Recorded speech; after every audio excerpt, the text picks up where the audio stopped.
ಆತ್ಮೀಯ ಎಲ್ಲ ಪತ್ರಕರ್ತರಿಗೆ ಮತ್ತೊಮ್ಮೆ ಸ್ವಾಗತ ಕೋರ್ತಾ ಬಹಳ ವಿಶೇಷವಾದಂಥ ಕಾರ್ಯಕ್ರಮ ನಮ್ಮ ಎಚ್.ಎಸ್. ಸೋಂಪೂರ್ ಅವರ ಒಂದು ಅಧ್ಯಕ್ಷತೆಯಲ್ಲಿ ಸಂಗೊಳ್ಳಿ ರಾಯಣ್ಣ ಪ್ರತಿಷ್ಠಾನ ಇವರಿಂದ ನಡೀತಿರ್ತಕ್ಕಂಥ ಕಾರ್ಯಕ್ರಮ.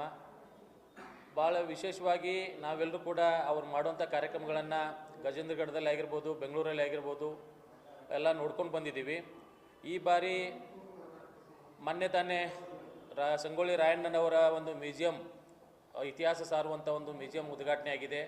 ಅದರ ಜೊತೆಗೆ ಈ ಒಂದು ಕಾರ್ಯಕ್ರಮ ಇಲ್ಲಿ ನಂದಗಡದಲ್ಲಿ ನಡೀತಾ ಇರೋದು ನಮಗೆಲ್ಲರಿಗೂ ಭಾಳ ಒಂದು ಸಂತೋಷದ ವಿಷಯ ಮತ್ತು ಹೆಮ್ಮೆ ತರುವಂಥ ಸಂಗತಿ. ನಂದಗಡದಲ್ಲಿ ಅವತ್ತು ಏನು 195ನೇ ಒಂದು ಹುತಾತ್ಮ ದಿನಾಚರಣೆಯನ್ನು ಮಾಡ್ತಾ ಇದ್ದಾರೆ. ಬೆಳಗ್ಗೆಯಿಂದ ಕೂಡ ಸಾಯಂಕಾಲವರೆಗೆ ಅಲ್ಲಿ ರಾಯಣ್ಣ ಅಭಿಮಾನಿಗಳು ರಾಯಣ್ಣನಿಗೆ ಗೌರವ ಸಲ್ಲಿಸುವಂಥ ಕೆಲಸ ಮಾಡ್ತಾರೆ.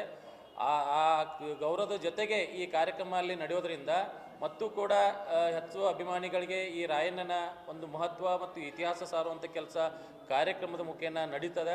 ಯಾಕಂತಂದರೆ ತಾಯಿ ತನ್ನ ಚೆನ್ನಮ್ಮನ ಬಲಗೈ ಬಂಟನಾಗಿ ಮತ್ತು ತಾಯಿ ಚೆನ್ನಮ್ಮ ಜೈಲಿನಲ್ಲಿ ಇರಬೇಕಾದ್ರೆ ಸಂಘಟಿತ ಹೋರಾಟವನ್ನು ನಂದಗಡ ಖಾನಾಪುರ ಭಾಗದಲ್ಲಿ ಸಂಘಟಿಸಿ ಬ್ರಿಟಿಷರಿಗೆ ಗೆರಿಲ್ಲಾ ಯುದ್ಧ ಮಾದರಿ ಮಾಡಿ ಬ್ರಿಟಿಷರಿಗೆ ಚಳ್ಳೆಯನ್ನು ತಿನ್ನಿಸಿದಂಥ ರಾಯಣ್ಣನ ಇತಿಹಾಸ ನಂದಗಡ ಭಾಗದಲ್ಲಿ ಮತ್ತು ಖಾನಾಪುರ ಅರಣ್ಯದಲ್ಲಿ ಬಹಳಷ್ಟಿದೆ.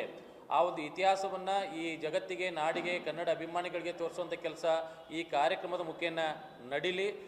ತಮ್ಮ ಮಾಧ್ಯಮದ ಮುಖಾಂತರ ಎಲ್ಲ ನಮ್ಮ ಯುವ ಜನತೆಗೆ, ಕನ್ನಡದ ಜನತೆಗೆ ಈ ಒಂದು ಕಾರ್ಯಕ್ರಮ ಯಶಸ್ವಿಯಾಗಲಿ ತಾವೆಲ್ಲರೂ ಬಂದು ಸಹಕರಿಸಬೇಕು. ಕಾರ್ಯಕ್ರಮದಲ್ಲಿ ತಾವೆಲ್ಲರೂ ಭಾಗವಹಿಸಬೇಕು. ಅವತ್ತಿನ ದಿವಸ ರಜೆ ಇರೋದ್ರಿಂದ ತಾವೆಲ್ಲರೂ ಕೂಡ ಸಂಪೂರ್ಣವಾಗಿ ಬಂದು ಈ ಕಾರ್ಯಕ್ರಮದಲ್ಲಿ ಭಾಗವಹಿಸಿ ಯಶಸ್ವಿಗೊಳಿಸ್ಬೇಕಂತ ಕೇಳ್ಕೊಳ್ತೀವಿ. ಸಂಜೆ